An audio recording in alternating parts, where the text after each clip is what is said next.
Hello and welcome to Whiteboard Wednesday. My name's James Hughes, Chief Market Analyst here at GKFX, and this week we're looking at 3 ways to improve your fundamental analysis. Now this subject is of course very apt at the moment with all of the headlines coming out of the White House around President Trump, around the FBI and all of the geopolitical stories which are dominating the markets at the moment. So with that in mind, let's look at these 3 tips that we're going to look at. Number 1, never discount anything. Now this refers to the fact that it doesn't really matter what it is that you're trading. You should always be on top of the fundamental data and the geopolitical stories which come out. It doesn't matter if you're trading euro dollar, cable, or you're trading a Vodafone stock or Apple stock.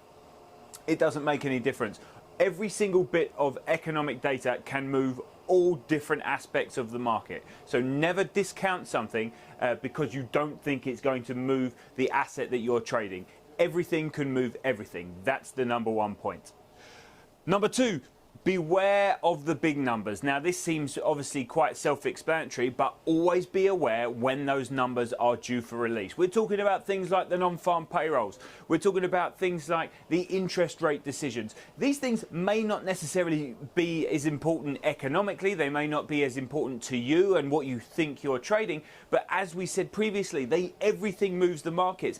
And the problem with the big numbers, the big bits of economic data, they cause huge volatility, and the volatility is not always in the direction that you expect it to be in. We can see a big move one way and a big move the other way, exactly like we saw at the start of this month with the non-farm payroll. So beware of those big numbers. Those big numbers can cause big swings, so know exactly when they're coming out in the markets.